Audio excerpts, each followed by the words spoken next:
দর্শক, এই মুহূর্তে আছি আমরা বসিরাদাবাদ দায়াতুল ইসলাম আলিম মাদ্রাসা, অর্থাৎ একজন মাদ্রাসার একটা ছাত্র।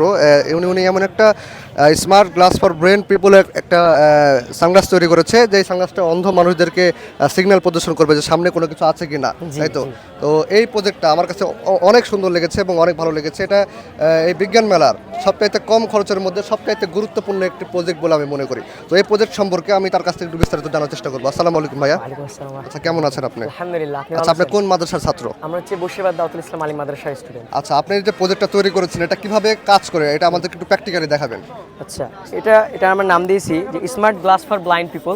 অর্থাৎ এটা আমরা তৈরি করেছি মূল কারণ হচ্ছে অন্ধ মানুষদের উপকৃত করানোর জন্য। অন্ধ মানুষরা চলাফেরার পথে অনেক সময় দেওয়ালে ধাক্কা খায় কিংবা অনেক সময় অ্যাক্সিডেন্টের খবর আমরা শুনতে পাই। তো কোনো অন্ধ মানুষ যদি এটা পরিধান করে, তাহলে এটা পরার পরে আমরা এখানে নির্দিষ্ট পরিমাণ একটা দূরত্ব দিছি, ওটা হচ্ছে 4 মিটার একটা দূরত্ব। তো সেই পরিধান করার পরে 4 মিটার, এটা পরিধান করার পরে যদি 4 মিটারের মধ্যে কোনো বস্তু অথবা ব্যক্তি মানে যে কোনো জিনিস থাকে, তাহলে এটা অটোমেটিক্যালি বিপ করবে, অর্থাৎ তাকে সিগন্যাল দিবে।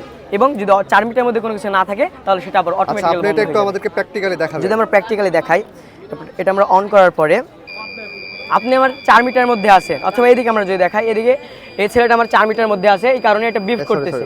কিন্তু আমরা যদি ফাঁকা জায়গায় দিই, অর্থাৎ আকাশের এদিকে দিই, এটা গোটায় ফাঁকাই, কারণে এখানে বিপ করা বন্ধ হয়ে গেছে। আবার যদি আমরা এদিকে দিই, তাহলে আবার চালু হবে। এটা হচ্ছে কম, এবং এটা অনেক কম খরচের মাধ্যমে আমরা এই প্রজেক্টে বানানোর চেষ্টা করেছি। পরে দেখেন এটা। আমি যদি পরে দেখাই, 4 মিটারের মধ্যে আছে, এই কারণে দেখা যাচ্ছে। কিন্তু আমি যখন উপরে রেখে তাকাবো, তখন এটা অটোমেটিক্যালি বন্ধ হয়ে যায়। আচ্ছা, তো এই প্রজেক্টটা মানে তৈরি করতে বা বাস্তবে রূপ দিতে এটা কিরকম খরচ আসতে পারে, বা সাধারণ মানুষের নাগালের মধ্যে এটা কি থাকবে? জি, এটা খরচ হয়েছে 6 থেকে 700 টাকার মতো খরচ হয়েছে মাত্র? জি। তার মানে এটা বাস্তবে রূপ দিতে গেলেও আমাদের 6 থেকে 700 টাকা আরো কমও হতে পারে ইনশাআল্লাহ, আমরা যদি আরো ডেভেলপ করতে পারি নিজেদেরকে। আচ্ছা, তো আপনাদের শিক্ষকের সাথে একটু কথা বলতে চাই, আপনাদের শিক্ষক যদি এখানে থাকেন আর কি। আসসালামু আলাইকুম, কেমন আছেন আপনি? তো আপনার মাদ্রাসার যে শিক্ষার্থী এই প্রজেক্টটা তৈরি করেছে, তো এতে আপনি কীরকম আশাবাদী, বা এই এত সুন্দর একটা প্রজেক্ট তৈরি করলো, এটা নিয়ে আপনার ভবিষ্যতে কেমন আশাবাদ ব্যক্ত করছেন? এই আসসালামু আলাইকুম, দর্শকদের উদ্দেশ্যে বলছি, এই বিজ্ঞান মেলায় অংশগ্রহণের জন্য আমি আমার স্টুডেন্টদেরকে নির্দেশনা দিয়েছিলাম, তোমরা প্রজেক্ট করো।